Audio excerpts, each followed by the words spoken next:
You know, I definitely struggled in my first year. We found out I have cancer. I had somebody come and pray for me, and I had this massive life-changing dream, and I just woke up just more religious than I did the day before, which was enough to push me into this positive mindset. I don't know, man. I think that's more of just be grateful for everything. That's just what it comes down to. Are you cancer-free now, or?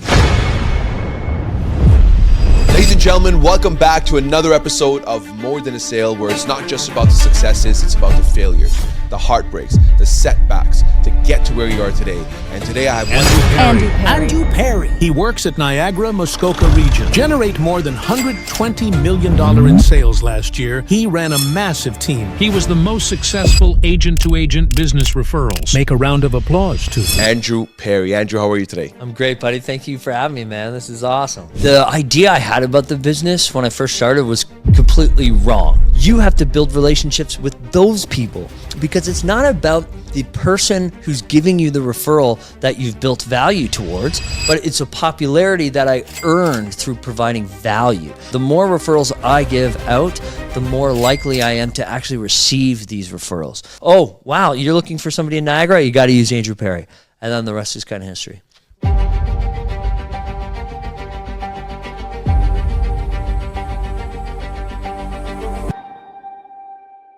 Do you predominantly do homes, or is it a mix of commercial or? I personally usually just take the unique or luxury or farm or commercial. So I've been doing a lot more commercial lately. Yeah. But the team does mostly residential. Would you say a bulk of your business like referrals? 90% of my business is agent to agent referrals. Agent to agent referrals. Yeah. Incredible. And how'd you build that? Just fucking on my phone 6 hours a day. Yeah. Like on Instagram. On Instagram, on Facebook, 6 hours a day on each platform, intentionally responding to people, commenting to people. It's like when you send me a DM or a call or a text, I answer within one ring or within a couple of minutes. Yeah, you're fast, man. Your social media messages are like fast. You're I was like, this guy live on Instagram, like what's going on, you know? Yeah. And do you use Facebook as well, or just Instagram? Yeah, Facebook too. Facebook started up until like maybe 12, 24 months ago. Facebook was like the leading source of business for me. But the thing is like what I realized is like other realtors are just like your clients. Like if they don't get your answer from you, they'll just go to someone else. Yeah. And I knew that so if I could just take the 2 seconds, drop what I'm doing, answer them, just to even see if there's a referral happening, then, I could go back to what I'm doing. Yeah. Whereas most people won't go back and revisit it until 4 or 5, 12 hours later, and they're like, oh fuck, I already lost the referral. Yeah. And how do you enable that? Like you turn on your notifications and you... Funniest thing is I actually turned my Instagram notifications off a few months ago, because not ever since, but it's because my watch, it's like Instagram. Like, fuck. Yeah.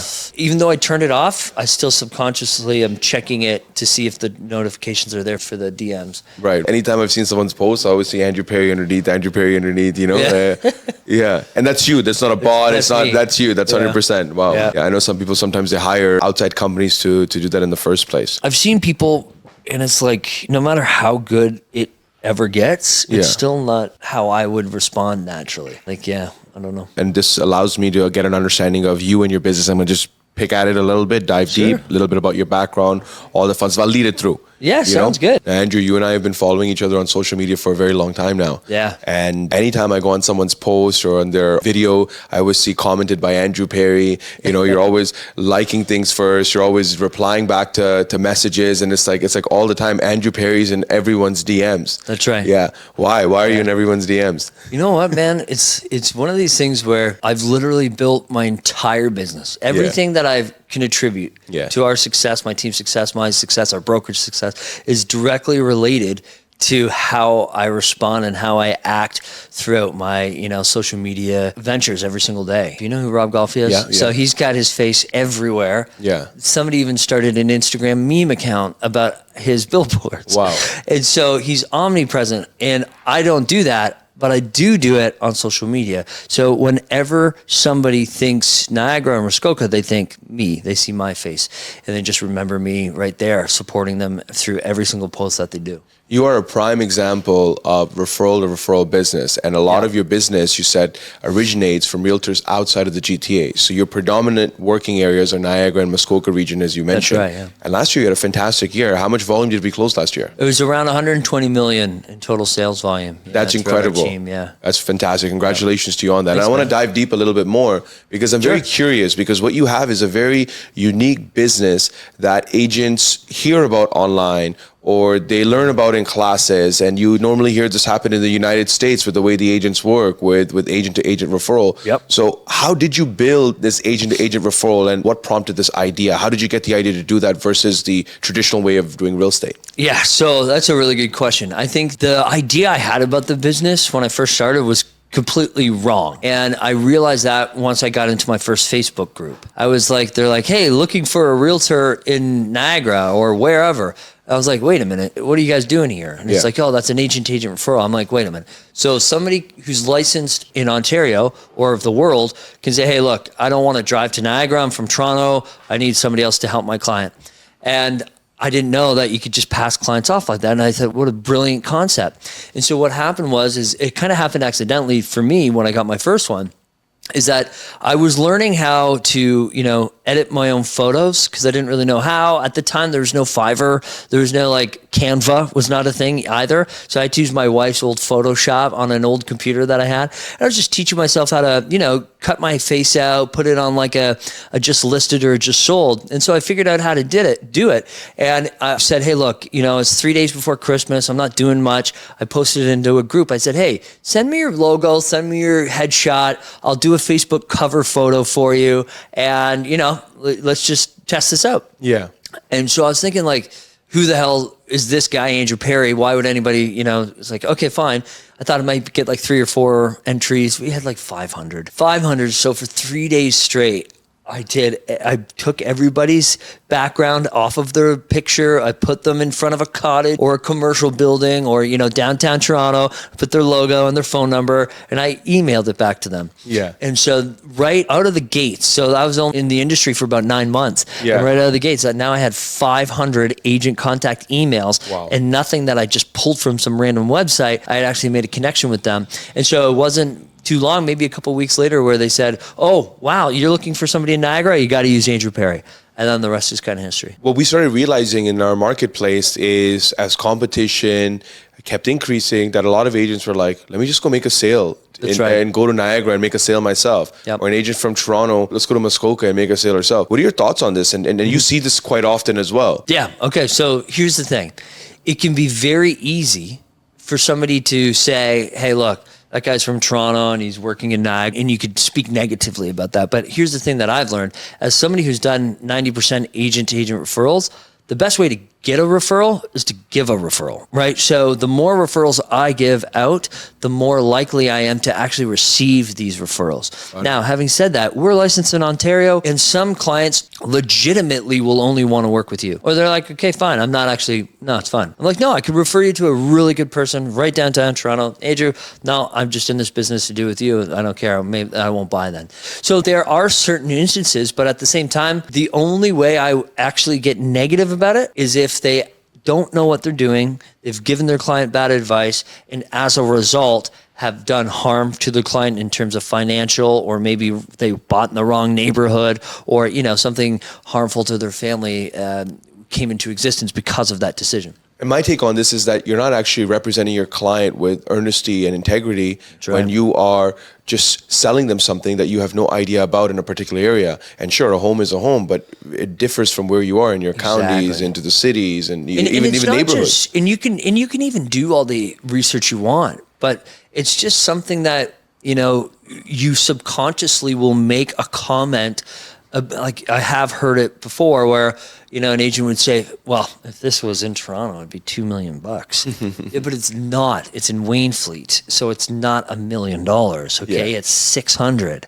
And so that's what we're experiencing now is there's so many houses on the market that were bought at 800, 900, $1 million, $2 million. And now are on the market for 1.5, $1 million. 800, 500, and they can't, and they're taking a couple $100,000 loss. So now you said 90% of your business is through social media, but predominantly Instagram. So walk me through that. What does it, so from start to finish, walk me through the process of an agent to agent referral happening and you trying to solicit that referral. I love that. Okay. So it did all start on Facebook through Facebook groups, right? Where you would have to prove, you'd have to get walking, talking billboards. So random realtors all across the world in this one Facebook group, you have to build relationships with those people because it's not about the person who's giving you the referral that you've built value towards. It's all the other 10, 15, 20 people that are tagging your name.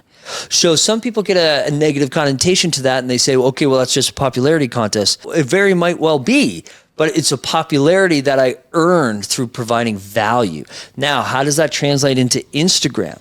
A switch happened for me is that, okay, so on Facebook, it was more a direct value, okay? So let me give you an item, a piece of value that physically helps your business. Now, in Instagram, it's different. Let me give you ideas. So all of my followers are all realtors. And so when people come to me or my account, they're looking for advice, value, of course, but they're also looking for ideas. You don't know how many times my videographer, my photographer, my graphic designer, my lead generation companies, they all say, hey, I get a shit ton of referrals from you. And they always say one thing. I'm like, what's that? They said, I want what Andrew Perrie has. Give me what you're doing for him. Yeah. And that's a huge, huge compliment. And so when I notice people commenting on my posts or sending me DMs or just actively trying to do something that I'm doing or put themselves out there, hey, great work. That's awesome. Hey, I saw that video you did. And it's all genuine. I'm not doing it. There's no instant gratification for this other than just being a genuine person. And so that's how I did it. So interesting. Andrew Foliato. Do you know Andrew Foliato from Just I feel like Sell I've heard Homes? the name, yeah. Yeah, so he was with Remax many moons ago, and then now he just sells homes on the internet through Facebook Marketplace. I think he does Google Ads. I'm not sure, but I know he does Facebook, and now he owns Real Estate Magazine. Anyways, he has a great Facebook group called The Wheelhouse. And the other day, it was all, Facebook strategies, Instagram strategies, if you want to check it out. It's great. And then, he put out a question. Be honest. How much time do you spend on Instagram, Facebook, or whatever, or TikTok for business purposes? I was amazed.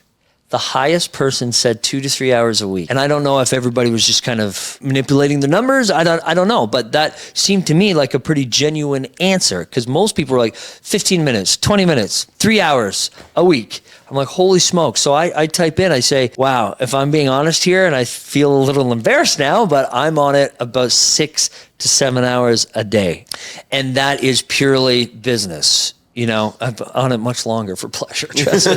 But no, it's a constant and intentional effort to help improve other people's game. As we were talking off camera, the response rate is super, super important because as somebody who, a team leader, I see the success of an agent who can answer the phone as fast as possible when an inquiry comes in. Those are the ones that are more likely to win that lead. New lead. Okay, boom, call. It's the same with realtors. I love you guys, but including myself, we all have a shitty attention span.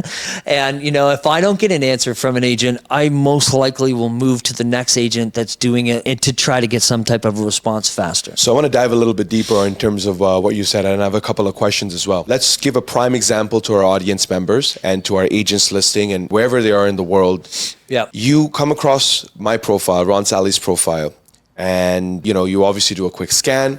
Now you're like, I want to build a connection with this individual, possibly discuss him having to, refer business out or his agents refer business out to me in the Niagara region. Where do you go from there? What's your starting step? What's your middle step? What's your last step? And then and make it challenging for everybody. Maybe I don't respond back to you, or maybe I don't know. And I give you some half-baked answers. So let's start from there. That's right. Okay. So number one is that I play the very long game. Okay. My idea is that, and here's one thing cool. I don't creep your profile. Okay. I don't. I follow you and then I check out your stories because your profile is this curated mix of what you want people to see. And most people's stories are the behind the scenes, the family, what they're really passionate about. And so I play the long game. I rarely just reach out and start the conversation. It always starts very, very slow, send a reaction to their stories. And it's really just me, because I don't want to just reach out to you and assume something about you. So like I can reach out, but Ron, love the pod, love your events. That's great. We should connect sometime. It's more like, you slowly are sending a fire emoji to something that they posted in their stories. And you're just kind of building that interest between two people. It's like, you're planting the seed, and then eventually you're going to, and so my goal, so this is where I do actually have a structure. My goal is to get you interested enough in me that you're going to come to my account. And then when you're at my account, you'll see what I'm all about. And then it just kind of happens organically that way. And I've noticed that you did the same thing with me as well, and that's how we connected, because you were, and I was like, Andrew, this guy's like, no girl is messaging me, no one is messaging me. I only have Andrew Perrie messaging me all the time. He's in my DMs. I'm like, I don't want Andrew Perrie in my DMs, And but it was, I mean that in the best way possible. And look, here we are today. That's and right. An opportunity has arisen, and we get a chance to sit down with one another. Now, how does that conversation follow through thereafter? You got me, and now we're friends. Yep. I comment on your stuff, you comment on my stuff, but we've not met till this day. Where do you continue from there now? Well, the difference with you and I is that you have a high quality interview show, your podcast that we're literally on right now. Yeah. So that's a little bit different. When I see something that has actual quality and something that I really feel that, I feel like you're going to get some value from me, I feel like I'm going to get some value from you, then I will directly reach out and be like, dude, let's get on a pod. We've got to. But for others that don't have something that is so obvious, I honestly just, I just try to just be a part of everything that they're doing online, because so much of our time, and whether we like to admit it or not, the dopamine they get, the response we're looking for when we're posting, we're all looking for something positive. And that's just all I try to do, is spread that positive. That's wonderful. What I actually meant to ask you is, what does that communication look like? So would it be, hey, Andrew, this is Ron with, Remax Millennium. I work in the Toronto region. I'd love to build a connection with you to see how we can work with one another. I have a lot of individuals that are looking to purchase, a home or a condo from the Niagara. So what does that messaging look like for you? That's what I mean. And then after the messaging, when you actually have someone that's referring business to you, how does that flow look like after? Yes. Okay, I love that. Okay, here we go. So I'll be honest. Your first question is, there is no structured first opening. There really isn't. If I don't sense that you're posting a lot, I will say, hey, thanks for the follow. I appreciate the opportunity to network with you. That's all I say. If you're more active, I don't have to say that, because you're constantly giving me information that I can play on. But once we actually get the referral, I love that you asked me this question, because this is so great. What I do is, as soon as we talk, you're going to get an email CCing me. If it's a buyer, you're going to be CC'd with the buyer's agent and our client care specialist, and her name's Gracie. And she'll say, hi, Ron, I just wanted to reach out really quickly. This is Gracie. I am Andrew Perrie's client care specialist. I just wanted to let you know, we did speak with John. He's not ready to set up an appointment yet, but I just wanted to let you know that we did reach out, and we're going to be our plan is to set up something next week. I wanted to also introduce you to Claudia, who's the buyer agent, who's going to be taking care of John. Just wanted you to know that we all work together in order to achieve your client's goals, because we know that the referral process is not just our reputation on the line, it's yours. And then they'll get another email. Hey, Ron, we just spoke to John, and we booked an appointment for Thursday at 1 p.m. Anything you need, just reply back to this email. Hey, Ron, just to let you know, we booked the marketing, and we booked the editorial, and the advertisements are all going to go out for your client's listing next Tuesday, the 21st. Here's a link to the photos or something here. So we always keep the referring agent in constant communication throughout the entire time. Wow, I really like that. Yeah. And now my other question that I have for you is, does the process differ from if it's a listing or if it's a buyer sale, or the process is still relatively similar? It's relatively similar. The only difference is I work personally in some degree, depending on the client, depending on the location. I'll be there for the initial conversation, for the listing consult, to chat with the clients throughout the process, to provide feedback, and then negotiate. Whereas on the buy side, I'm not as involved until there's a problem. Got it. Yeah. Now, typically, For our audience members and our realtors that are watching, some of them don't know. What does referral fee sort of typically look like for a listing side or a purchase side? Is it relatively similar? I mean, there is an industry standard to it from what I understand, but at the same time, it's all negotiable. So how does that look like? Can you give us a sort of idea or range? That's right. So it is 25% is the standard. That's all we do. That's as high as we'll go. I know some agents will ask for 30%, but I think and a lot of agents have asked me for 30%. And as soon as I walk them through what we do offer and service in terms of value for the clients, they're, wow, Andrew, I can't believe this. Got it. No problem. Got it. Yeah. When did you really start growing out your business? At what point did it really take off for you? And you realized that you had something really special, because I don't think a lot of people in the Niagara, Muskoka region do the agent-to-agent referral. I find very limited individuals that have built successful businesses off agent-to-agent referrals. Yes. And whenever we're part of the RE/MAX network, and when we go to the RE/MAX events, there's always someone from Costa Rica or Dominican Republic or Mexico. They're always trying to, network with individuals because of international, that's right. International real estate, and same thing as well in the States. Anyone that's in the States, they're always, just in case anybody wants to move to Delaware or anyone wants to move to, Florida. Exactly. What point did it really start taking off for you? What would you say? Yeah, honestly, I personally feel that I definitely struggled in my first year, just like everybody. When did you start? 2017. 2017. Okay, yeah. Fantastic. Yeah, so 7 years. My first 3 months were really rough. I was like, what the hell am I doing? And then I actually bought a house, got a mortgage, don't know how, but I bought a house without getting any commission yet. So I did a 6-month closing, and I'm like, shit, I got 6 months to come up with the down payment. So that forced me to do better. And then I did. So I ended up in my first year doing over $100,000, like $117,000. Good for you. And so, to be honest with you, we struggled for our first 3 years, just like anybody else. But I personally feel that I took off right from the get-go. And I just feel like every year it's been leveling up and leveling up and leveling up. I have a rule that I have to grow revenue minimum, mindset certainly, but 30% a year. So I've reinvented myself like 5 fucking times. Wow, man. Well, you're really great friends with a lot of individuals in the GTA that high online presence, or relatively known agents, I would say so, in the GTA. We have so many mutual connections as well. Okay. And what have you learned or picked up from these individuals, or who are some of your mentors that you understood from? Was it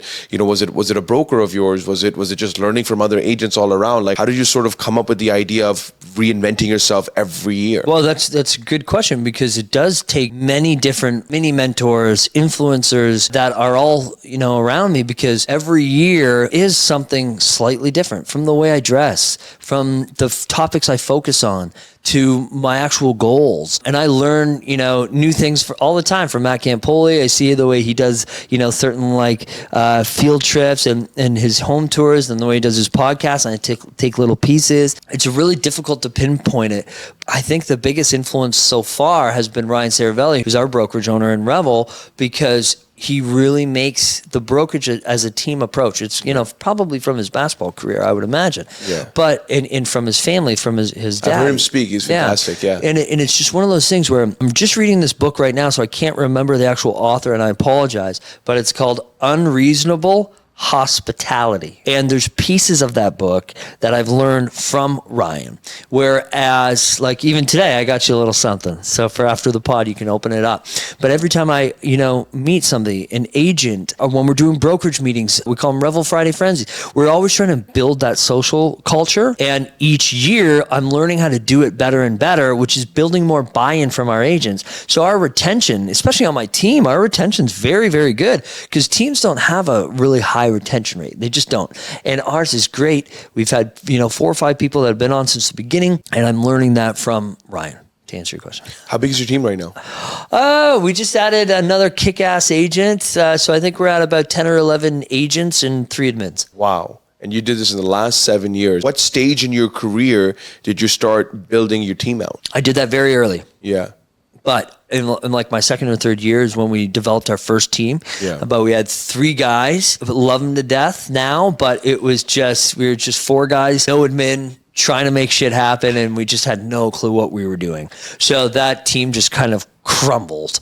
But I did get into that mindset very, very early on, because I knew that I didn't get into real estate to become a realtor. I knew that was a stepping stone. And that's what I need to do in order to fully understand. You can't just have somebody who is not a realtor run an entire team.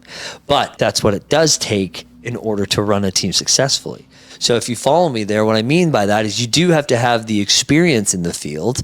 But if you truly want to take your team to the next level, you can't be in the field. That's powerful. That's really, really powerful. You know, when you and I chat, and I can hear from your voice, and when you say things, you're very positive outlook on things, and you're, you know, the positivity, and even just sitting right next to one another and having a conversation, you're a very vibrant individual, which is great, which now I get a chance to see why it's easy to work with you, or even just to even have a conversation with you. Have you always been like this? Not overwhelmingly positive. Yeah. Not overwhelmingly positive, mainly because I grew up in that, you know, it's funny you're asking me these questions because I just put out an email about this today. So I do daily emails every morning, you know, before like 5 or 6 a.m. And today's one was, you know, do you have problems or do you have solutions? And about the average person, the average realtor will only complain about external factors. It's their boss, it's their team, it's their clients, it's the weather, it's the market.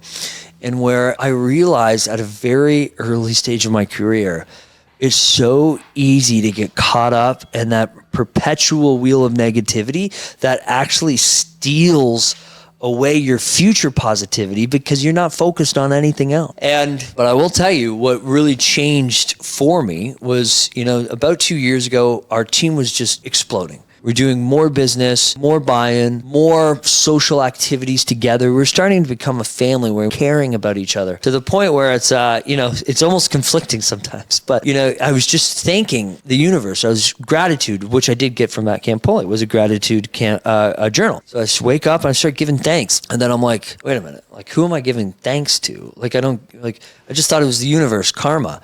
And then it's just like, you know what? Maybe this is faith. Maybe this is religion. I never grew up overly religious. I always said, talk to God here and there. And then it wasn't until maybe 12 months ago where I really started bringing God back into my life. And I think that's where things started to really change for me. And I started to get more positive and more positive and more positive. How would you do things differently? All of a sudden, money doesn't become a priority. All of a sudden, nothing else. It's like, I just want to see the world and I want to be with my family. That's right. You know, it's like your limited time standpoint. And we all operate like we have all the time in the world when we don't have, we all have an expiry date written. I have one. It's just different. We just don't know what it is. And I hate that I'm having that conversation with you and not that I'm reflecting. I'm just giving an example of it. Absolutely. Because when you hear cancer, let's be honest, when you hear cancer, you're like, holy crap. Like, you know, I need to fix this. I need to fix this fast. Like, it's not a positive thing to have, you know, but it's great that you're a great sport and we can have this, you know, lighthearted conversation about it. I hope the audience listening to this doesn't think like, you know, I'm just sitting here and, you know, but more than anything, I think it's about really truly, because I think about that sometimes. You know, I think about it when people close to you and people that you know and you hear these things. What if that happened to me? What if that happened to someone that I truly love? How would I be? So how was your wife? How are your kids? Do your kids know about it? How were the people around you when they found out? You know, what's their approach? What's their take? Tell me about that. Our kids are 8, 3, and 2. So we just kept that from them for now, just because we wanted to see just kind of how it plays out for now. Obviously, my wife was very distraught. She's an Italian, right? So her deep down DNA, I guess, is to take care of me, right? So she's always making sure that I'm eating right and doing all of that. Yeah. You know, it's just one of those things where it was very, very difficult for her. At the beginning, I thought she took it much worse than I did. Yeah. Tell me a little bit about what you're doing from mindset standpoint. Tell me a little bit about, you know, it seems like you read a lot of books, you learn a lot, you learn from other individuals. You know, before we conclude our podcast, I want to ask you about if you were to repeat your process of running a successful team and repeat your process of building agent-to-agent referrals, what would you do differently? Or any agent that's listening to this, what would you tell them that how they can also do the same? So from a team leader standpoint, I failed to set standards from the very beginning. That's the one largest piece of structure of our business that I would change. If I could go back in time, I would change that, because we have this, we've got leads. You have to make your calls. Here's our expectations. You know, you got to make 20 calls a day or 10 leads a week or whatever, but it wasn't ingrained in the coaching and the training, and it wasn't a requirement in order to move up in rank or up on the ups list or duty time or whatever you want to call it. So that's 100% would have done. And then from any realtors who are looking is honestly, I would have started on a top producing real estate team. Doesn't matter what the cut is. I would just start there in my first or second year, or if you've moved to a new town, or if you've got a little bit of struggle where you can't get your feet off the ground, no matter what you're in the business, join a top producing team for a year and see what you can learn in terms of accountability, structure, time blocking, all of that. If you was to tell the younger version of himself one piece of advice, what would that be? Be grateful for everything. That's just what it comes down to, because everything stems from that. You know what I mean? I want to finish off this podcast with a very important question. Yeah. And who is Andrew Perrie? Andrew Perrie is somebody who cares about others because he's been in a position that was unfavorable, and that he understands doesn't really take that much to get to the next level. All of your goals can be broken down into something so very simple that most of us overlook it every single day. You know, I really enjoyed our conversation, Andrew, and I learned so much about you. I learned a lot about your business and how you've done it. And this is an incredibly special podcast for me. And, you know, I wish you all the best. Thanks, in the near buddy. future. We're going to be staying in touch and, you know, continue our relationship. So thank you for joining us on More Than a Sale. Thanks, buddy. Appreciate it. Thank you. Stay tuned for the next episode.